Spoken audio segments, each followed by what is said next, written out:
नमस्कार दोस्तों, एक बार फिर से आप सभी लोगों को हमारे YouTube चैनल ए एजुकेशन हब पर स्वागत है। आज हम बात करेंगे लघुत्तम समापवर्तक और महत्तम समापवर्तक। लघुत्तम समापवर्तक में पहला टॉपिक है हमारा, चलो आज छोटी से छोटी संख्या जो दी गई प्रत्येक संख्या को विभाजित कर दे उसी को लघुत्तम समापवर्तक बोलते हैं। जैसे उदाहरण है 12, 15, 18, 27। अब इसका लघुत्तम समापवर्तक हम निकालेंगे। तो लघुत्तम समापवर्तक निकालने की दो विधियाँ हैं। तो पहली विधियाँ, इसे अब डिवाइड करेंगे पहले 2 से। सरलतम मतलब जो छोटी से छोटी संख्या, पहले छोटी से छोटी संख्या ले जाएंगे, यानी कि 2 से पहले 6, 2 के पहाड़ा में 6 बार आता है, 2 6 जा 12। अब ये 2 से नहीं कटेगा क्योंकि 2 के पहाड़ा में 15 नहीं आता है। 2 9 जा 27। अब इसमें कॉमा लगे होने की वजह से ये हमारा मतलब एक संख्या है जो पूरा मतलब आप एक कंटिन्यू से नहीं पढ़ सकेंगे। इसमें पढ़ेंगे आप 12, 15, 18 और 27। प्रत्येक संख्या को काटने के लिए आपको एक प्रत्येक अंक के साथ चलना होगा।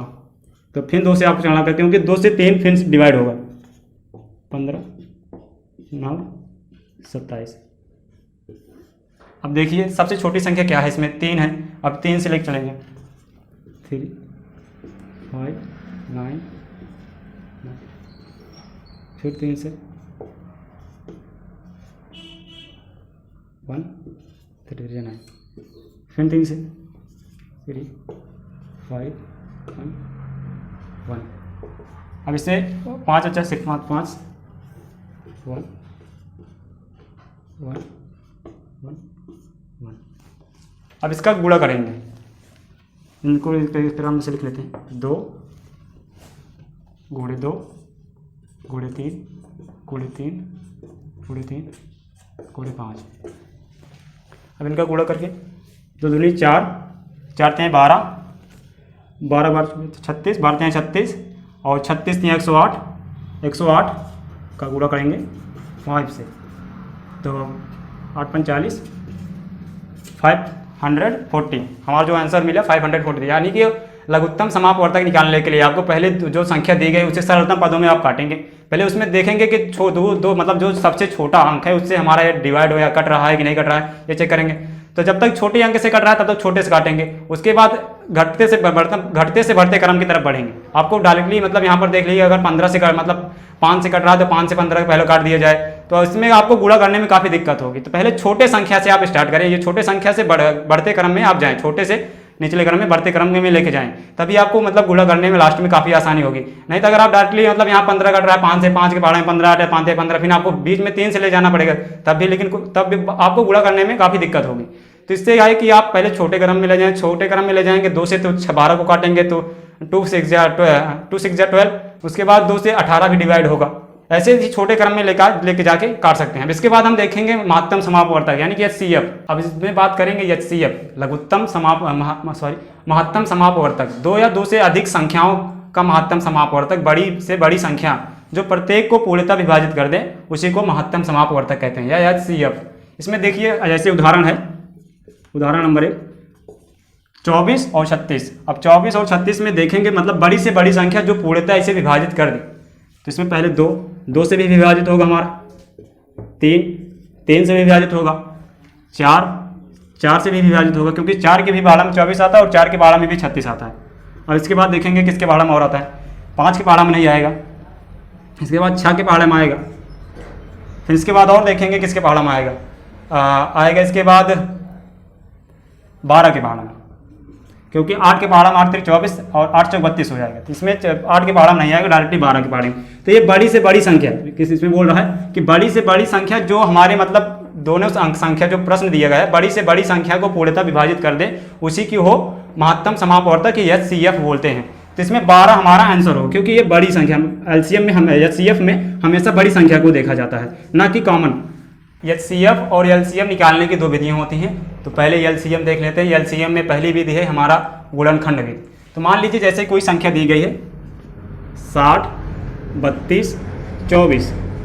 अब इन्हें गुणनखंड विधि से लगाएंगे। तो पहले देखेंगे 60 को आप ऐसे लिख सकते हैं। अब इस 60 को कैसे लिख सकते हैं, किस प्रकार से गुणा करके, तो 2 × 30। अब जब 2 30 से गुणा करेंगे 2 में 60 प्राप्त होगा। अब 2 को ऐसे लिख देंगे। अब इसका फिर गुणनखंड करेंगे, 2 × 15। अब 15 दूनी 30 और ये फिर इसके बाद इसका भी 15 को तोड़ेंगे, 2 गुणे 2 ऐसे उतार लेंगे इसे, गुणे 3 गुणे 5। तो अब इसमें सरलतम रूप में नीचे लिख देंगे, जितनी बार बचा है 2 गुणे 3 गुणे 5, यानी कि यही आपको लास्ट वाला पोर्शन जो आपको मिला है सभी को सरल करने के बाद आपको यहाँ पर लिख लेना है। उसके बाद जब आप गुणा करेंगे तो आपको 60 मिल जाएगा।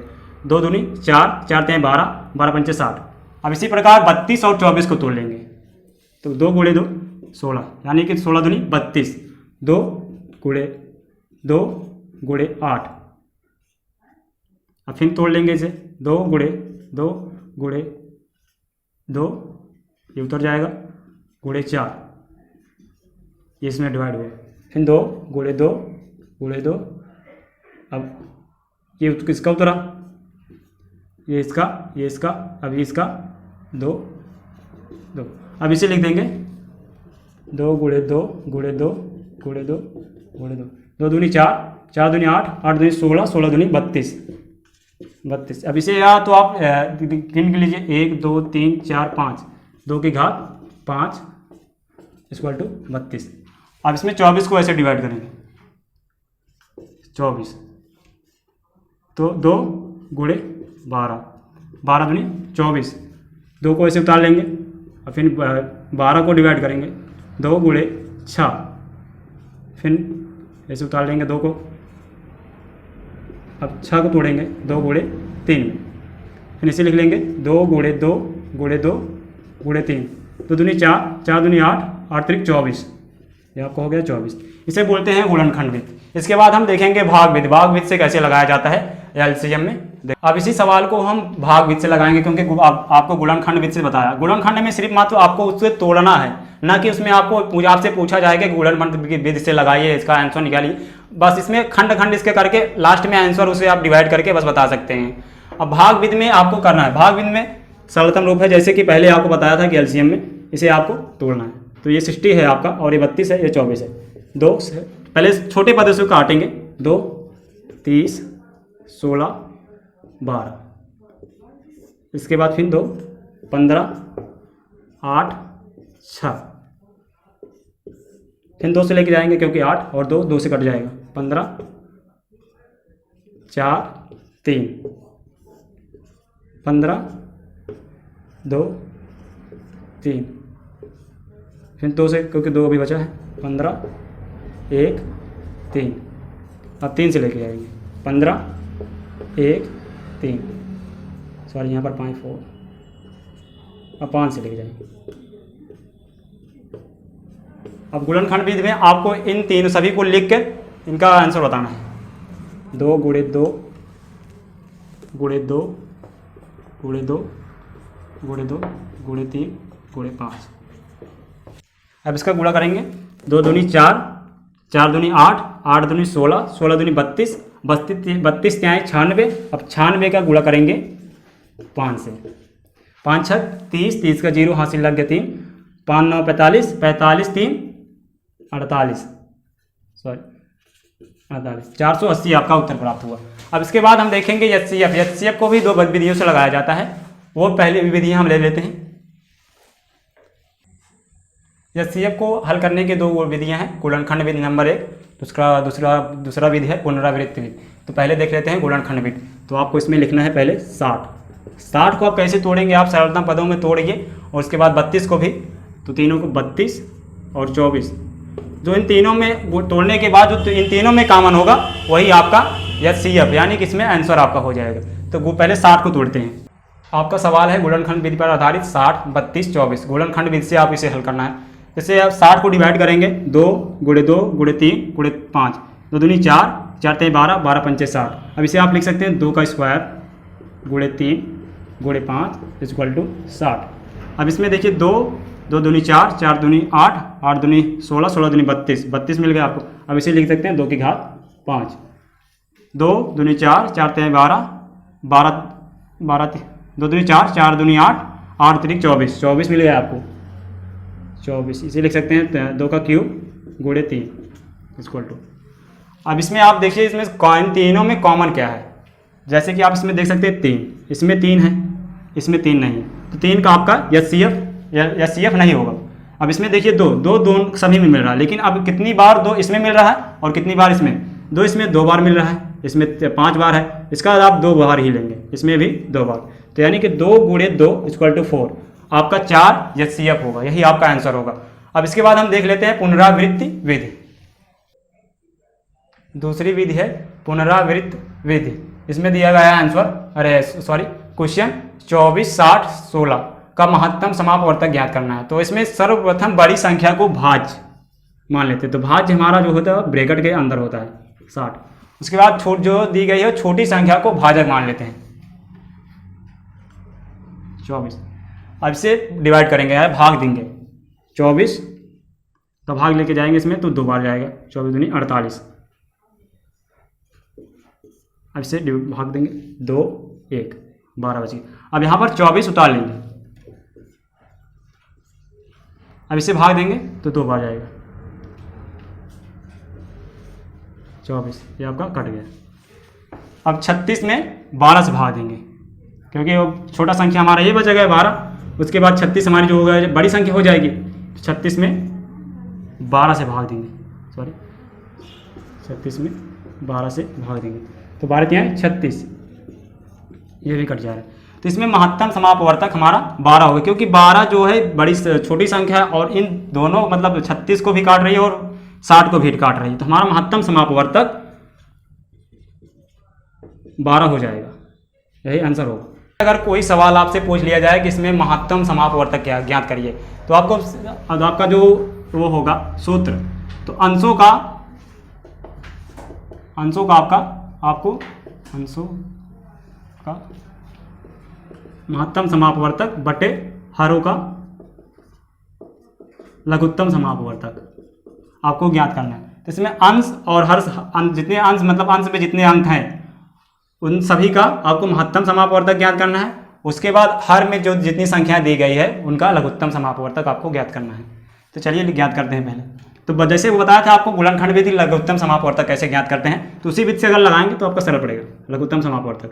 तो 12 को पहले तोड़ेंगे, 2 × 2, 2 दूनी 4, × 3, 4 3 12, ये हो गया। उसके बाद 9, 3 3 जा 9, उसके बाद 84। इसको सरल भी कर सकते हैं आप, यहीं पर काट दीजिए, पहले दूसरी सेट काट देते हैं ताकि और सरल हो जाए।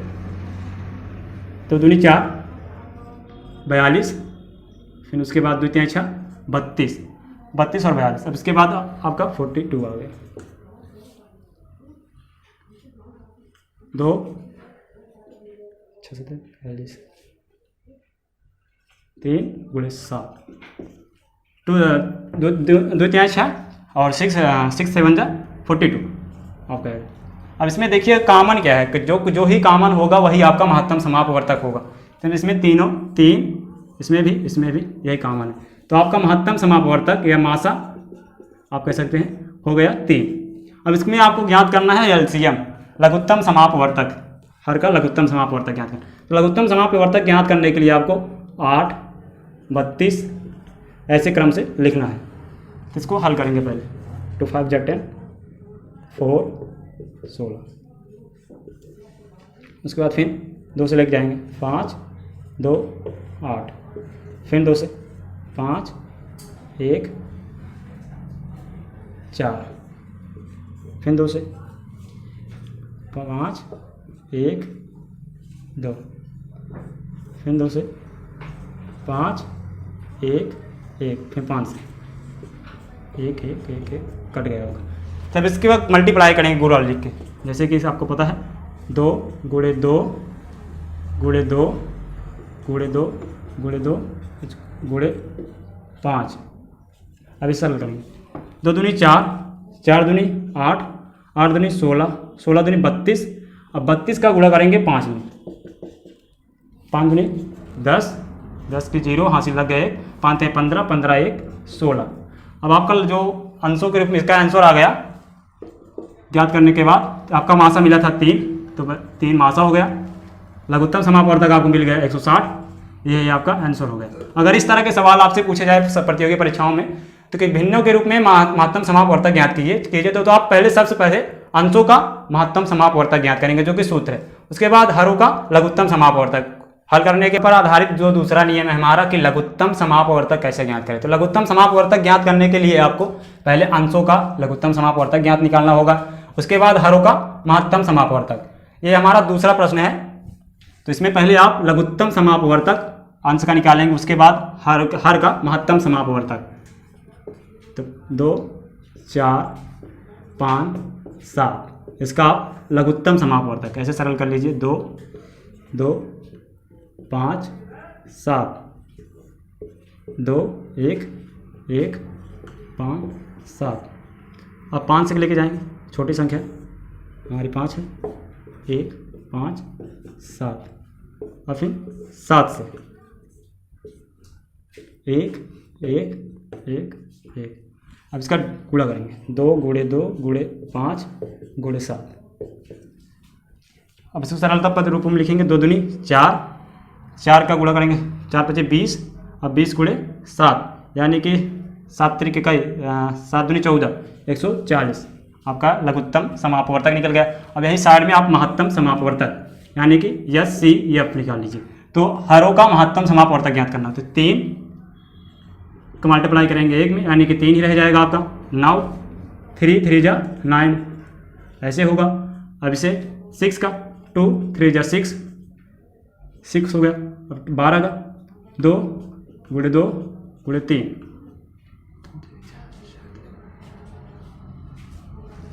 2 × 2 2 दूनी 4 4 3 12 2 दूनी 4 4 3 12। अब यहाँ हो गया। अब इसमें देखिए कॉमन कौन सी चीज़ है, 3 3 3 यानी कि 3 आपका महत्तम समापवर्तक 3 निकला। SCF = 3। अब लघुत्तम समापवर्तक और महत्तम समापवर्तक, तो अब सूत्र के हिसाब से आपका आंसर हो जाएगा 140/3। यह आपका महत्तम समापवर्तक निकला। अब HCF और LCF पर आधारित कुछ महत्वपूर्ण प्रश्न कल हम उठाएंगे या आपसे पूछेंगे और कुछ सॉल्व भी कराएंगे। अगर आप सभी लोगों को वीडियो पसंद आया तो हमारे चैनल को कर लीजिए सब्सक्राइब और बेल आइकन ऑन करके नोटिफिकेशन पाइए। धन्यवाद।